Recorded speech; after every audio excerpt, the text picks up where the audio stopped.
In 1974, a group of visionary artists and brilliant engineers set out to do the impossible, to invent the technology that would bring computer animation to life and use it to tell a story the world had never seen.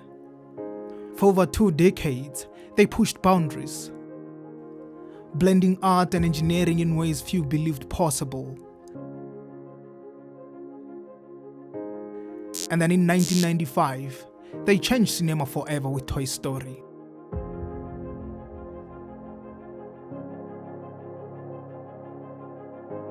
That group became Pixar.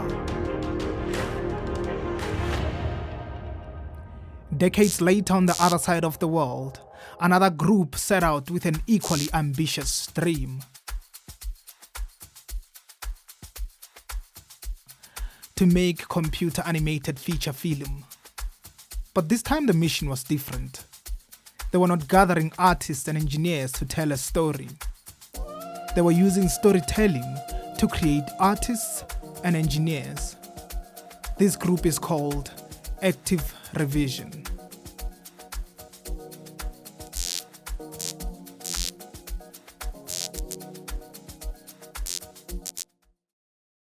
Active Revision is a non-profit company based in South Africa.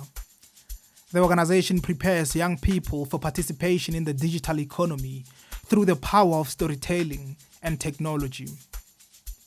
We teach learners, typically from townships and rural areas, how to create animated films and video games. But it is not just about the fun way of learning. It's about building a bridge between art and engineering, between our culture and our future. Students learn to write scripts, design characters, animate scenes, and code interactions using industry tools like Blender and Unity. Many of them start with no computer skills at all. We live in South Africa, where inequality draws a sharp line between a promise and poverty. That's why Active Revision doesn't start with teaching. It equips every learner with a laptop, internet access, and a year-long commitment to support. In a place where the digital divide mirrors the physical one, this approach levels the playing field. It creates a space for new voices and ideas to emerge, voices that reflect real communities and their real stories. Active Revision is not building followers of technology. It is building future creators, engineers and innovators, one frame at a time, one pixel at a time. My sincerest apologies for disrupting the flow, but my face had to pop up at some point. My name is Kujong Ming, and my role here at Active Revision will become apparent at some point. But this is about the introductions, what this entire series is about. This is about our evolution. We are embarking on a new journey as Active Revision. We are now going for our moonshot, creating a feature-length animated film, creating a full video game along with our learners. These are not simple things, these are not easy to do, but that's what we are going for. And in this series, we will be taking you through the journey of creating that enabling environment where our learners can turn their bedrooms, their back rooms, their dining rooms, whatever room they can find, into animation studios, into game development studios. And we want to take you through the journey of how we are creating that, and also take you through how it all started. Of course, we are practical. We know where we come from. Most kids in our communities don't have computers. So we built a program around that reality with a holistic approach in mind. We partnered with schools and communities. They helped us identify learners, not just based on grades, but also on creativity and communication.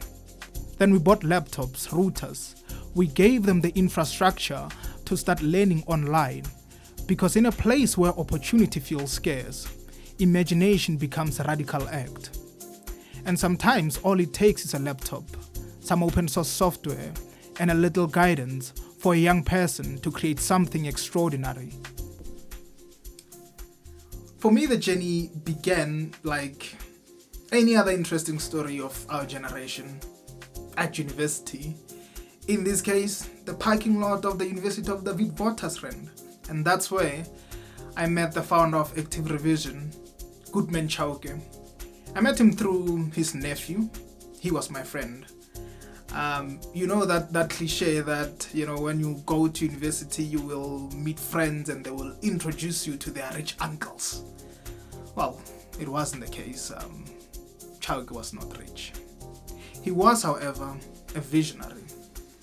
He said to me that there was an opportunity to tell a community story, to tell the story of the community of Rivoli in Johannesburg. But he didn't want to follow the typical ways of telling community stories where you bring in cameras, documentary vibes, interview leaders, residents, and so on. No, he wanted the story to be told through the eyes of the children, through the eyes of the youth of that community. Not only that, he wanted it to be an animated film, but also the kids themselves to animate the film.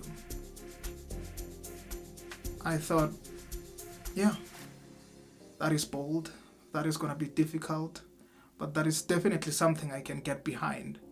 And I was hooked. Immediately I started thinking, we can just get these kids together and we will create this feature-length animated film. I was jumping the gun, but the seed was planted. It's been incredibly difficult, but it's been a rewarding journey. Seeing the kids who could not actually switch on a computer at the time, now animating, now, writing code, creating games, creating stories, writing the scripts, just everything just coming together. It's been incredibly rewarding, and we want to take it to the next step. That's what all of this is about. The first story our learners told was inspired by a park. A real park still under construction in Rivoli at the time. But to our learners, it didn't spark much excitement. So in the film, the characters visit the park, and then something magical happens. A whirlwind lifts them into the air, turning that half-built park into a roller coaster ride.